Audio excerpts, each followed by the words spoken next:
Have you ever stopped to think about how you would organize a group of people around something that's, both incredibly powerful and incredibly dangerous? Well, today we're going to unpack one of the oldest and most high-stakes organizational charts ever created, the roles of the priests and Levites from the Book of Numbers. Let's dive into this divine org chart. So let me ask you a question. What do you think was the most dangerous job back in the ancient world? A soldier, maybe? A sailor on the high seas? I'm going to argue that it was probably working at the tabernacle. This was considered the literal dwelling place of God, a spot of immense, unimaginable holiness and power. One wrong move, one little mistake, and the consequences could be, well, catastrophic. And not just for you, but for the entire nation. So how on earth do you manage that kind of risk? All right, so here's our game plan. First, we're going to look at why this whole structure was even necessary, this idea of a sacred guard duty. Then, we'll get into the two main groups, the priest's inner circle and the Levites' crucial support role. After that, we'll unpack the really unique payment system that kept them all going. And finally, we'll explore their incredible and kind of unusual inheritance of purpose. Okay, first things first, you have to understand the core problem they were trying to solve. The idea was to prevent what the text calls divine wrath from breaking out against the people of Israel. The solution? A human buffer zone, a highly specialized team whose entire job was to stand in the gap and make sure everything in and around the sanctuary was handled exactly right. And this isn't just some vague idea, by the way. The entire blueprint for this system is laid out for us, right there in our source material, the 18th chapter of the Book of Numbers. You can think of it as a divine job description, laying out a super clear hierarchy and a strict separation of duties. Now, there's a key word you have to get to understand all this: iniquity. In this context, it doesn't just mean sin in general. It's more like liability. It's about taking on the personal responsibility, the consequences for any screw-ups related to this holy place. So the priests and Levites, they were basically a spiritual shield, absorbing the fallout so the rest of the community didn't have to. So at the very top of this org chart, you've got the priests. We're talking about Aaron and his direct descendants. You can think of them as the C-suite of the sanctuary, the executive team with direct access and full responsibility for the most sacred, high-stakes duties. And their job description was, let's be honest, pretty intense. They alone were responsible for the sanctuary and the altar itself. They were the ones handling the most holy offerings. They bore that direct liability we just talked about.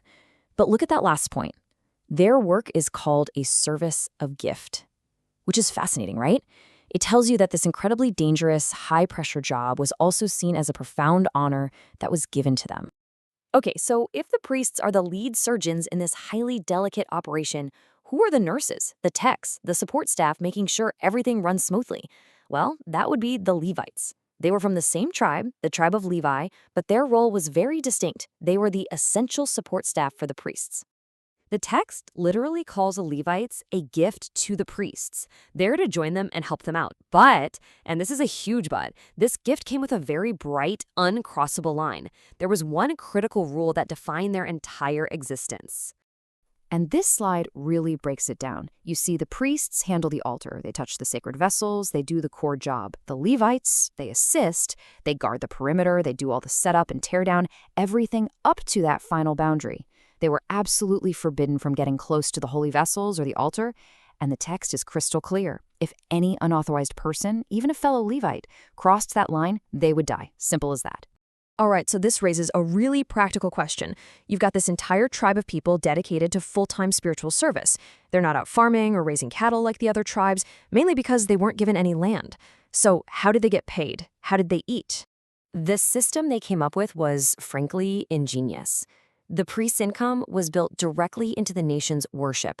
They received designated portions of the holiest offerings, the very first and best produce from everyone else's land, and even the redemption money that was paid for firstborn sons.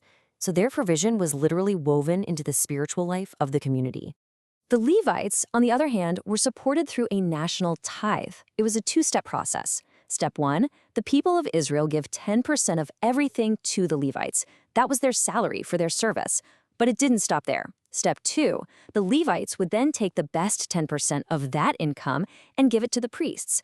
It was this tithe of the tithe that created a two-tiered system supporting the whole spiritual infrastructure. Now, all of this, the jobs, the rules, the payment, It all builds to the final, and maybe the most profound piece of the puzzle. We've talked about their roles and how they got paid. But what about their inheritance? What was their long-term wealth? And here's the kicker. This is the key difference. When the promised land was finally divided up among the 12 tribes of Israel, the tribe of Levi was skipped. They got no large territory to call their own, no family plot of land to farm and pass down from generation to generation. You see, their inheritance wasn't physical. It wasn't something you could walk on. Instead, they were given this incredible promise directly from God, which we see quoted in the text, "I am thy part and thine inheritance." Instead of real estate, their inheritance was God himself. Let that sink in. Their entire system was built on a totally different definition of wealth. Their special status, their unique job, their proximity to the divine, that was their inheritance. Their whole purpose, their very vocation, took the place of a physical plot of land. And that really leaves us with this fascinating question, one that echoes down to our own time. When a society decides to set a group of people apart for a special purpose, whether they're priests or soldiers or artists or scientists, what does the rest of the community owe them? This ancient text gives us one possible answer: a system of honor, a system of provision, and a purpose so profound that it becomes an inheritance all by itself.